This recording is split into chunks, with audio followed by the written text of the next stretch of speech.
Hello again, everybody. This is Steve coming to you with another writing video. This is Musings 10. Got quite a bit to chew on today. Try to get through this in 30 minutes or less, and if I can, I'll just roll it over into the next video, unless I figure I can finish it up in a couple minutes past the 30, but we'll see. So I try to keep these under 30 minutes for you guys, so that it's not too big and cumbersome to go through. So anyways, had some thoughts that I wanted to run past you. This is more on the sci-fi side of things today. So for those of you who are fantasy, you can listen in on this. Because, it may not apply directly to you, but I'm sure you can still glean some things out of this. So anyways, first thing I wanted to come across, or talk about was basic FTL speeds. Now Star Trek has them is kind of this stepped system where it's like it's like driving a stick shift car, and you just kind of, each level you kind of, your engine goes up until you shift gears, and it goes down and comes back up and stuff. And that it like I said, that's one way to do it. Linear hyperdrive and regular hyperdrive use a I can't say a power curve because there's no real curve to it. It's more like a gradually increasing slope. But anyways, all that being said, to point out the fact that your maximum FTL speeds are limited only by your total power and your energy conversion efficiency. Now, one of the reasons I say that is, if you look into Star Trek, if you've ever seen Star Trek Prodigy, they have a starship in there. It was a prototype called the Protostar, which uses, it's a regular Starfleet ship, but it has this little Protostar in a containment field, generating the power to power the ship. And you kick that thing in at full power, and this sucker can cross the galaxy in like about 10 minutes. It's like super stupid fast. You also have transwarp, which is warp drive, but it's a little bit different way to do warp. It's just basically it's a name for a different way of approaching the same thing. Slipstream drive, etc. They're all kind of the same thing. And if you look too, even in the Star Trek universe, one of the things that, if you look into Star Trek canon, that the Federation had to do was, because if you look at the Starship Enterprise, the original from the TOS series, their warp 6 is more like warp 2.5 or 3 under Next Generation. They had to redo the warp scale because, otherwise you'd have the Enterprise topping out at warp 15, warp 20, stuff like that. So they decided, okay, we're going to rethink this scale, because we have different engines, they behave differently, they produce different power curves, etc., etc. So we're going to rewrite the scale, and everybody's going to go and use this new speed scale. So that addressed that problem, because supposedly warp 10 is infinity, and you can't go higher than warp 10. Which, if you look at there was one episode where a refit Enterprise D on an alternate timeline was able to do warp 15, which tells me that the existing scale during the TNG era again did not work, just like the TOS era scale didn't work for the TNG era. So then they came up with like triple nacelles. They came up with they maybe got their hands on transwarp or other technologies like that, and suddenly the hard limit of the warp 10 scale didn't work, so they changed it up. They don't explain exactly how it works, because you only see it in one episode. So it's mentioned, and it's presumed that it's probably an open-ended scale instead of the previously hard-ended scale like they used to have. And it seems like Star Trek Discovery, when you get into season 3 and 4, it kind of gives a nod to that yeah, they eventually abandoned the hard-ended scale. They still kind of go like warp 9.99995 and stuff like that, but they don't talk about warp 10 limit anymore. So I'm figuring there's probably some of that might be the fact that Discovery is a TOS generation starships, so they're still thinking in TOS generation scales, or even like some modification of TNG. And then the guys who are in that newer era aren't using that scale. So, it's possible. Because like I say, they came in using the old scale, like the TOS era scale, and ended up coming into an era when TOS and TNG scales were not applicable anymore because warp drive was different. But going in on that, though, going back, to the total power and energy conversion efficiency, you have an example in Stargate, the linear hyperdrive, which I use linear hyperdrive in my Earthfleet books and some of my others. Just because to me, linear hyperdrive is the more practical FTL technology. I'm not saying it's the best. Some of you might be hardcore warp fans. You might like jump drive. You might like little slipstream or some other equivalent. Traditional warp or hyperdrive, like what they have in Star Wars. But the thing is, even in Star Wars, the hyperdrives there are technically linear hyperdrives because it comes down to the more power you put in, the faster it goes. There's an example in Stargate though, where they had a gold mothership owned by Apophis that got taken over by replicators, and the replicators took that hyperdrive and they boosted the efficiency hugely. And there's even one point in the episode, if I remember correctly, where they butted up against I think it was an explosion, if I remember the episode correctly. It was some kind of explosion. It overloaded the hyperdrives, and that sucker just went out like a bat out of Hades. They literally jumped multiple galaxies in a very, very short amount of time because their hyperdrive just pegged the scale and hit the fire, put the pedal to the firewall and then some. And they're now like, okay, it's going to be 100 years getting back at maximum speed for the ship. That's under normal operation. But then the replicators were able to get it back to Apophis's world, which tells me if they could do that with the existing technology that was on the ship and not this big shot of nitrous into the engine like what happened with that got them out there where the replicators were, then those gold motherships are capable of that. Because, like I say, the replicators were able to commandeer the ship and modify the FTL drives to where they could go from where they originally were back to Apophis's world, multiple galaxies away. This is on a ship that's not designed to go that fast, which again proves my point that it's how much power you can put into it, how much efficiency you have in generating that power, using that power, etc., etc. Because like when you look at even in my own universe, the Earthfleet universe, Earthfleet has when the series starts out, they're using what's called a coaxial drive, and it's not like the coaxial drive you think of in Star Trek. Not the same thing. The coaxial drive is the name is a pun, and I've explained it before about how the drive works, and hence the name. It's a pun for the way it runs. But those ships have what's called a relativity limit, and that's essentially it's an issue with energy conversion efficiency.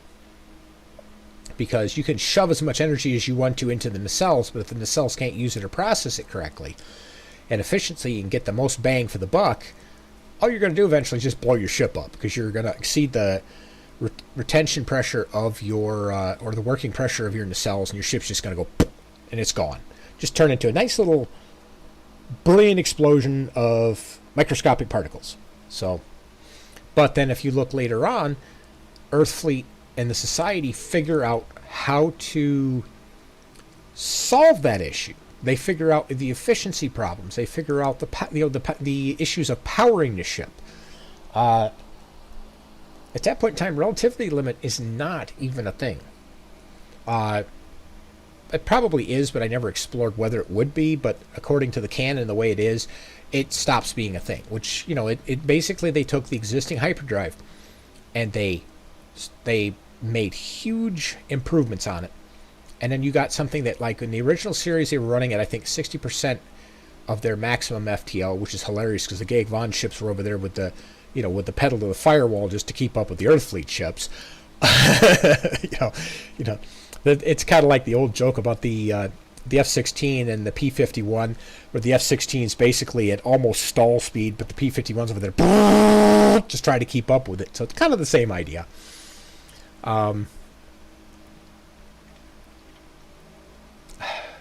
But anyways, trying to think if there's something else I want to say about this. I'm definitely not going to get all the way through this, so I'll probably pick this up in the next video. Pick up the rest of this in the next video, but I'll get as far as I can get. Anyways, yeah, I think it's with mine, the hyperdrive at I think 20% cruise speed. It crossed that same 2-week difference or distance that you see in what was it? It was a second book, Destiny's Mission. It at I think 20 or 40% cruise speed. I think 20% cruise speed. It crossed the that same 2-week distance in about 6 hours. Seriously, I mean, when you take those linear hyperdrives on those ships, those things can go balls to the wall and just cross the galaxy like it's nothing. I mean, you could couple of days and you can go from end to end on the Milky Way, and the Milky Way is 100,000 light years across, just in case you didn't know.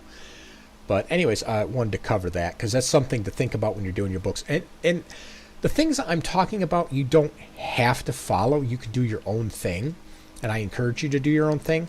What I'm looking at is, if you look at science fiction canon in general across the entire storyscape, this is a lot of what's been established across a lot of authors. And, sometimes it's good to follow the pattern of what others are doing because people can digest that easier because it's not like you're throwing something completely new at them, which takes a little bit of time for them to adapt to. So it's not as much of a culture shock to a lot of established sci-fi fans. But if you want to do something unique, you can. There's a lot of different ones out there that use nacelles and stuff, which brings me up to my point number 2. Warp drive, hyperdrive, slipstream, they're all not that different, really. The names really come more from how the drive works, not how fast the drive works. And it's ultimately then the cells that determine the speed of travel, the type of field, a warp bubble, the hyperspace field, whatever it happens to be that they travel through.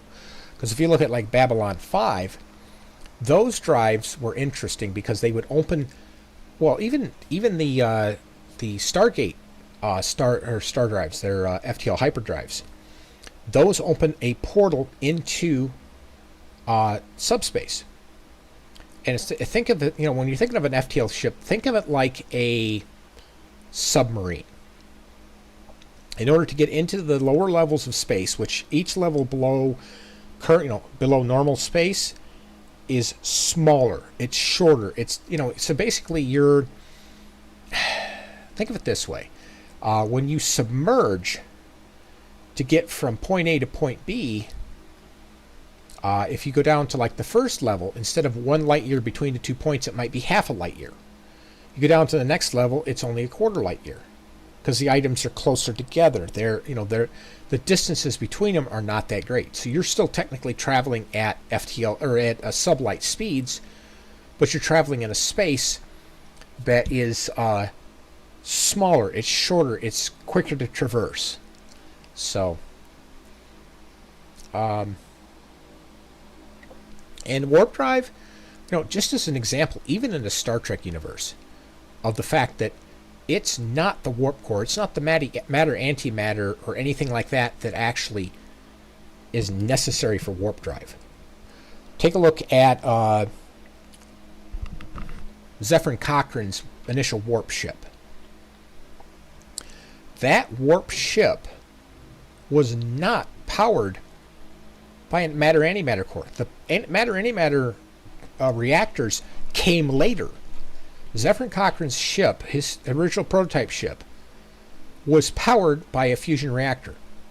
High-power fusion reactor, but it was a fusion reactor. But the thing is, the reactor could only produce enough power to reach warp, I think 1.1 or 1.2, something like that. That was the farthest it could go because that was all the energy it could produce. And admittedly, the nacelles were probably weren't the most efficient, but they were efficient enough to get him up to up past warp 1, up past warp 1 to like 0.1, 0.2, something like that.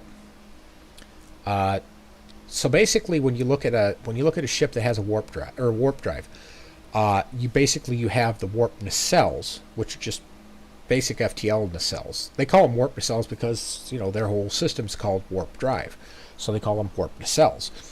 Which really on a start, and don't crucify me though, those of you who are big Star Trek fans, but you could take the FTL nacelles off of a Stargate starship or off of like the Millennium Falcon or something and put them on the Enterprise, power them with warp plasma, and she's still going to take off. She's still going to do the thing. Because it's the nacelles that create the subspace warp field that pulls them down into subspace and allows them to travel that shorter distance because travel faster because it's a shorter distance in that lower level of subspace. Also, the different levels of space. I mean, you hear this mentioned periodically, like, well, I went through warp space or I went through hyperspace and stuff. That's a bunch of BS. It's just, what it is it's basically, it's the level that they go through most commonly.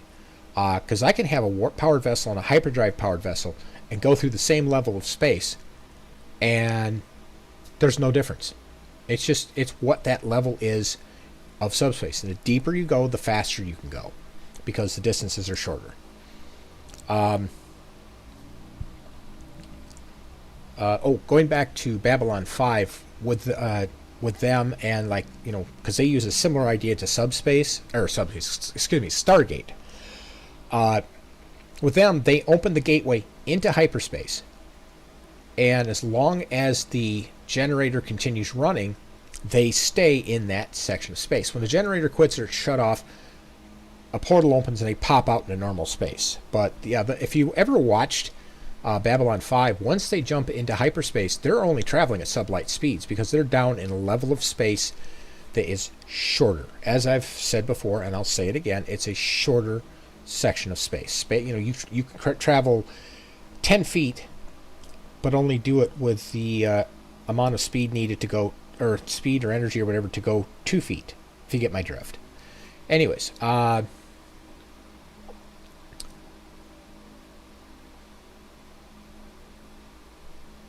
here's another one that I did in my series, or in one of my books, Weaver's Forge.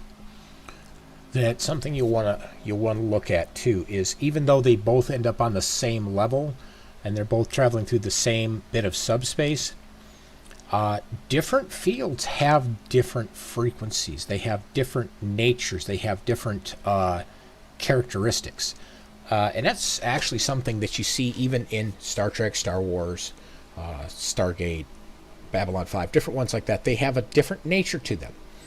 And that's been a good trope that's fun to work with. I did that. I've only done it in one book, Weaver's Forge, but it was kind of fun because basically what it was is you had a ship that was traveling through subspace using a warp field.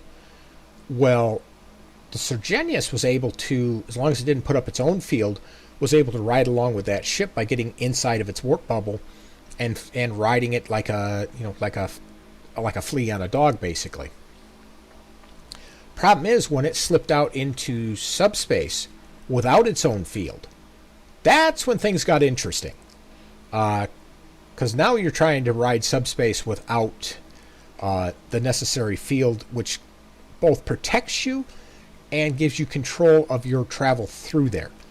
It's like being a torpedo and getting shot out of a submarine. Suddenly you go from a room that's at surface atmospheric pressure to, oh crap, we're 2,000 feet below the ocean and somebody just shot me out of a hole. Kind of the same thing. You don't have that protective shell to keep you safe. And if they fire up their coaxial drive, they're in the wake of a warp-powered starship, and they're trying to bring up a hyperspace shell to be able to pick up where the other ship left off, which of course wasn't that hard for it to leave off because it blew up. But you got it blew up. It created all these eddies and other problems, and then you've got one type of FTL field being replaced by another type, and Starship did not like it. If you notice the pilot, I can't remember his name, but he was having a dickens of a time trying to control that ship just because it was just, she's bucking like a bronco because it did not like that. It took the Weavers, and I'll reveal that because you don't see who it actually is in the book, but the secret behind that is actually the Weavers that went in and grabbed it, because the Weavers are masters of subspace and interdimensional space. So, which a little key for you: subspace exists inside a dimension, but not out in interdimensional space. Interdimensional space is a whole other animal that's entirely different from dimensional space. So, anyways, yeah, they had to pull the Sergenius out before she ripped herself apart.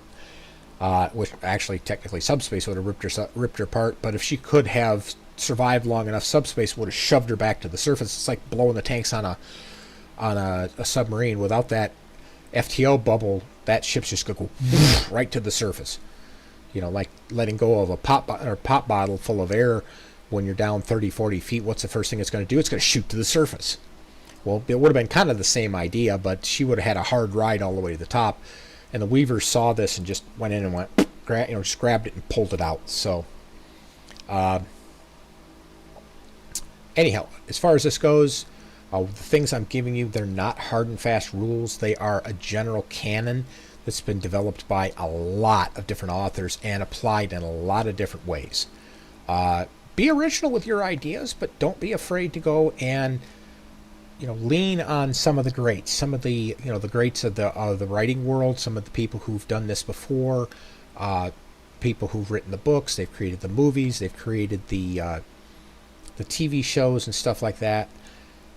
Don't be afraid to take what they've already pioneered, and make it your own. You're not like reinventing the wheel. You're basically taking the wheel and putting spinners on it and stuff like that. You're making it your own. Special rims, special paint job or whatever like that. You're taking something that has already been pioneered by somebody else and you're making it uniquely your own. And maybe even improving on what they did. So, here's another one, and I think I'm going to just try pushing this all the way up, even if I go over a little bit. I wanted to cover this. Space combat, as you see in movies like Star Wars, movies, TV shows, Star Wars, Star Trek, etc. One fallacy you see, and when it comes to space combat, is that too often it takes on either a naval approach or an air combat approach. And what I'm talking about is, the way it plays out, you can almost see the ground or the level of the ocean when they're coming in and fighting it. There was a scene in Star Wars. There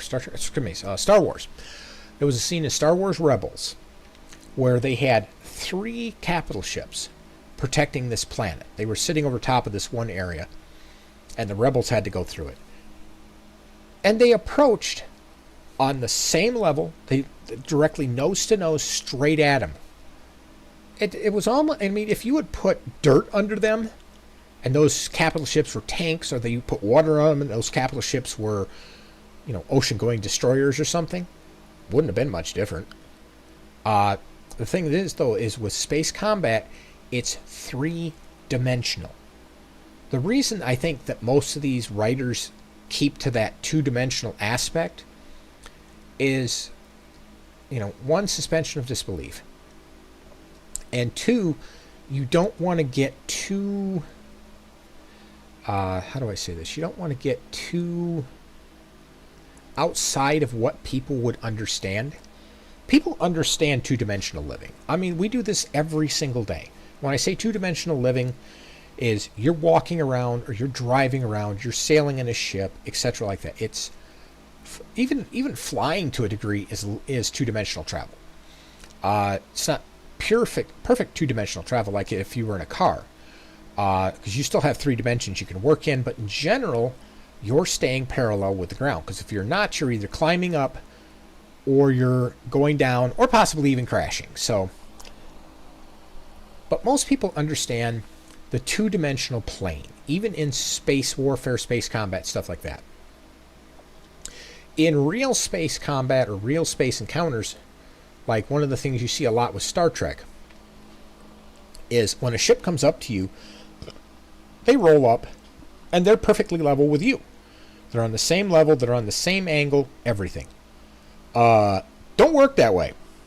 In actual space engagements, when you come up to them, you might be on one angle, and the other ship might be tilted 90 degrees to yours. To them, you're the one that's tilted 90 degrees, but for you, they are the ones that are tilted 90 degrees.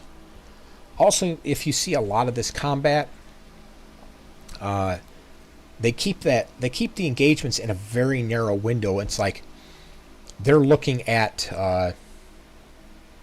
well, take a look at Star Trek and Dominion War with Cisco and DS9. When they went up against the Dominion, I think the Cardassians were in there.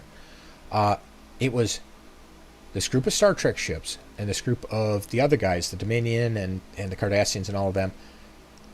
And they're acting like they're fighting on an ocean. And I'm looking at that going, you could just fly up, over, and down and just bypass them.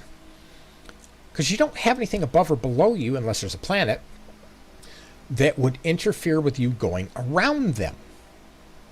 But again, it comes down to familiarity. If you start doing this crazy, wild 3D combat zone, you're probably going to throw your readers, because, now that doesn't mean you can't do it. Just understand that your readers might get a little confused because they're used to everything being in a two-dimensional space. You got ground under you, you got sky above you, and you follow a straight line across that ground or the water or whatever.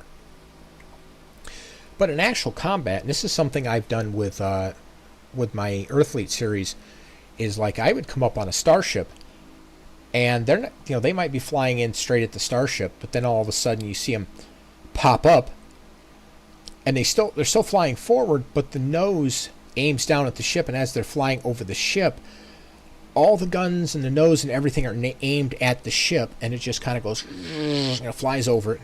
I can't show this to you, I haven't got a camera, but you can picture it, where the one ship stays on the level, and the other ship, the butt comes up, the nose goes down, this thing flies over tops of the other starship and just hammers it, with all guns facing down at the other ship, and and shooting at it that way. There's another scene in there too in Ort Perimeter, where Pendleton literally sneaks out in front of the other ship and is flying backwards while facing the hidden. It was the Onawasso, but he's literally flying backwards, shooting at that ship. So space combat is three dimensions. You have to think in that. Even if the reader doesn't understand it, you have to think in that, because the only limits in space combat is who can outmaneuver who. Because you can literally you can side slip, you can you can fly backwards, you can do all kinds of things that you can't do atmospheric with the modern aircraft and ships and vehicles and stuff we have now. I mean, you might be able to, go out there and drive a tank in reverse while you're running away from a guy shooting at him. You can do things like that. But, when you're talking in three dimensions, you've got a whole other animal you're dealing with. You will have some linear flight. You will have some that flies around, because even I have that. You'll have some flight and you're running around and stuff, and it's just like air combat. But then you're going to run into other situations where that's not going to be applicable. Also, one thing that they do a lot that they do wrong is when they come up against a starship, and this is especially bad in Star Wars. They come up there and here's this Star Destroyer. It jumps in, and where are all the guns? On the side and the front. And if you're standing out in front of this thing, you're going to die. That's all I got to say. This thing's got enough guns, all facing forward and on a perfectly angled platform to just eat you for breakfast. So what do? You you fly around behind it. Because the thing about those Star Destroyers was they were very poorly defended in the rear, because apparently everybody in the Star Wars universe fights nose to nose, which is stupid. You know, it's like I was telling about that one Rebels thing where they had the 3 capital ships were blockading that planet, and they came straight in at them. It's like, no, go out, come around, come in behind them. But anyways, that's a little pet peeve of mine, that that they stick a little too closely to the whole idea of 2-dimensional warfare, even though you're in a 3-dimensional war space. Anyways, I'm a little bit over, thankfully. Well, a little bit over, but thankfully not too much. And I have one other item for you guys. This video here, I'll enlarge it just a little bit more. Oops. Oh, come the frick on. What the heck? There it goes. Okay. This down here. Ran into this today. This is really good pirate music. If you need pirate music for whatever you're writing, this, or at least mood music, this one I think is good. Again, I'm not going to show you the video because, YouTube and their stupidity. But anyways, I'm trying not to get in trouble with YouTube. And they're being like super aggressive on banning people for just the stupidest reasons. So sorry if I'm not able to show this to you, but blame YouTube. I'm trying to stay on their good side with all of this. But anyways, this is some really good pirate mood music. So if you're doing anything pirate, buccaneer, sailing ships, stuff like that, this would be a good one to have looping in the background while you're writing those action scenes. I wouldn't say it'd be good for just the normal stuff. The stuff where, they just discourse, conversation, they're sailing around, nothing special happening. But, cannonballs start flying and swords start clinking, fire this up and you're good to go. Anyways, 32 minutes, so I think I'll cut it off here. Thankfully, I didn't go over too much. And if you guys have any questions, comments, concerns, thoughts, etc., please let me know. Don't crucify me, because everybody has their own little opinions about these different IPs, and I know some of you are like really super fanboy or protective or whatever of your favorite IP. That's fine. Each of us have a different viewpoint on those, and I'm, you have your opinion, I have my opinion. We can all get along fine. No, no pitchforks and torches and raiding Frankenstein's castle or anything. But yeah, if you guys have any questions, thoughts, etc., stuff like that, please let me know. I love talking to you guys about this stuff. I love talking about this stuff. So anyways, I will see you guys in the next video.